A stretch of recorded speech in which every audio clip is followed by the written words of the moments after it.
Hello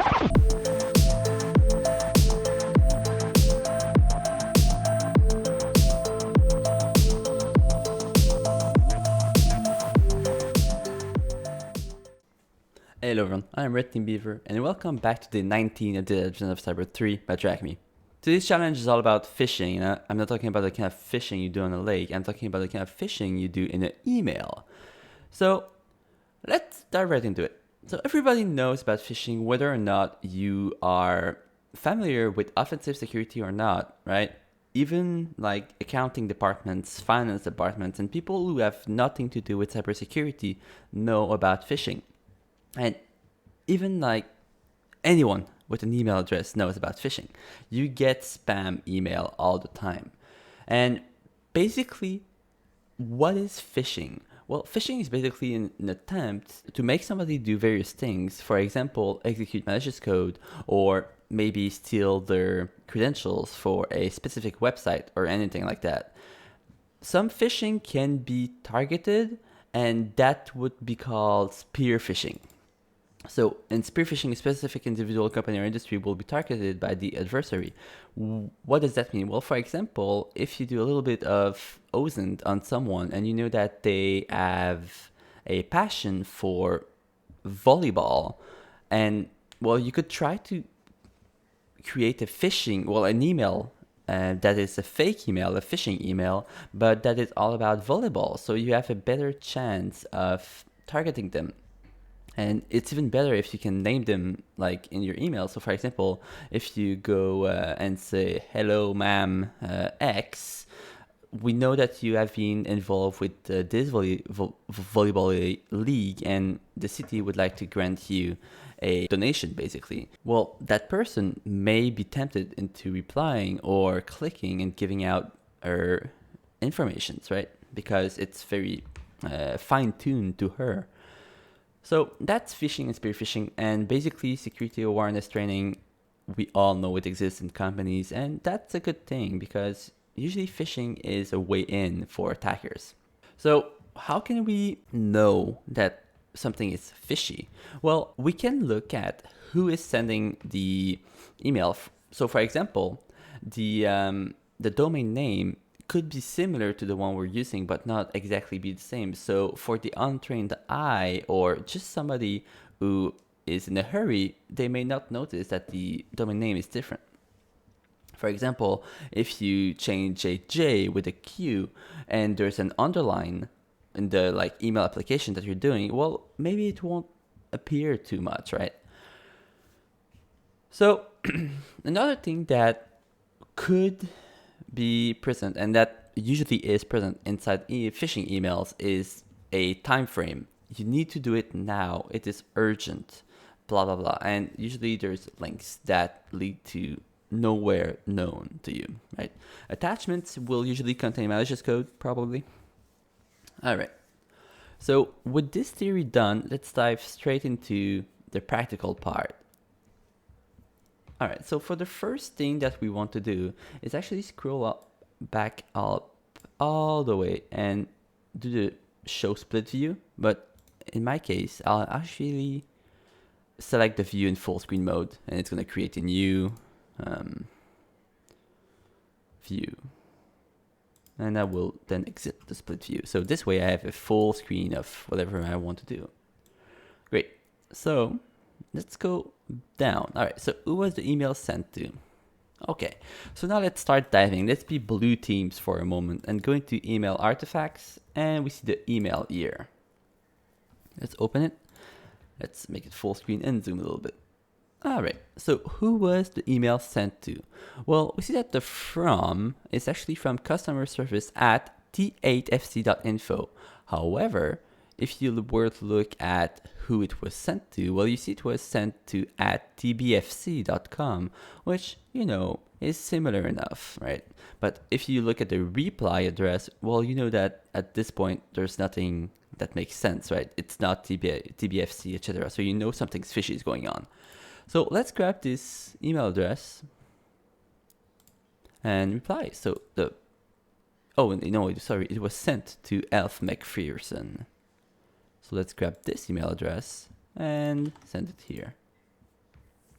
Good. So phishing emails use similar domains, as I was mentioning before. And people will be tricked into interacting with the email. Who does it say the email was from? So this is from customer service at T8FC because of the from header, well, tag. So let's copy the email address and input it. So we also previously mentioned that this reply to email address didn't make any sense because it was fisher@tempmails.grinch. But still, that's the email address that will be the reply to. So if I went too fast, well, it's to, from, and reply to, right? And you can see it to, from, and reply to. Great. So less sophisticated email addresses will have typos. What is a misspelled word? Well, let's read it. So, dear Elf, we would like to inform you that your TBAFC online account has been temporarily limited because you haven't updated your password according to our new terms of use. You have to reset your password strict off until now to be able to use your... So, yeah, basically, probably that Fisher... It's actually a very good example that they made because people who do phishing will do that. They will copy a template and forget to modify it accordingly, right?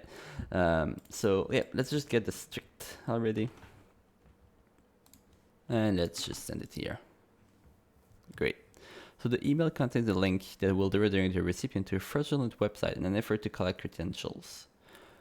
So what is the link to the credential harvesting website? So if we're to mouse over here, don't need to click it, but you see at the bottom right of the screen, there's a sketchy link. And if we were to right click it, scroll down a bit, we can actually just copy link location. So we don't need to visit it ourselves.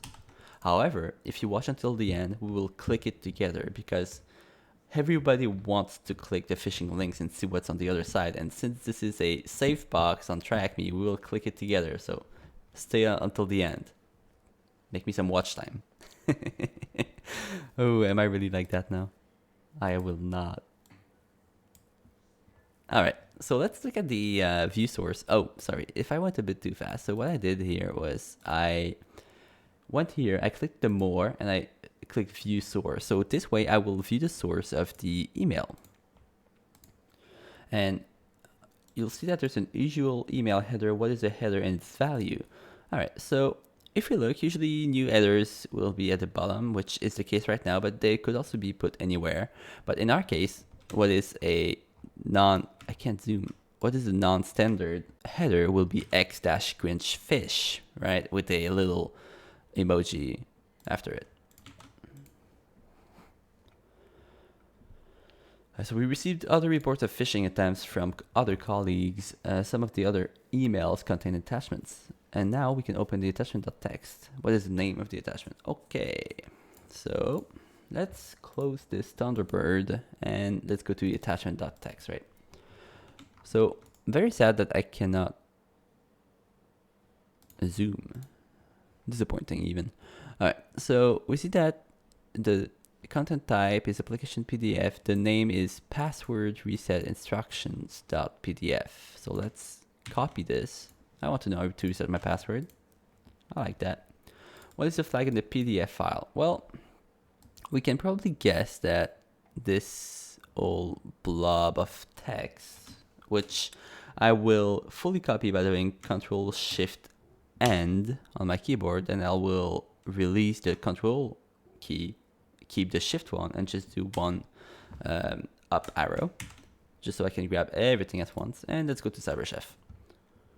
Once we are inside CyberChef, we see that this looks to be base64.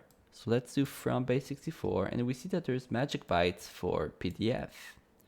And even CyberChef is like, oh hey, that's PDF, right?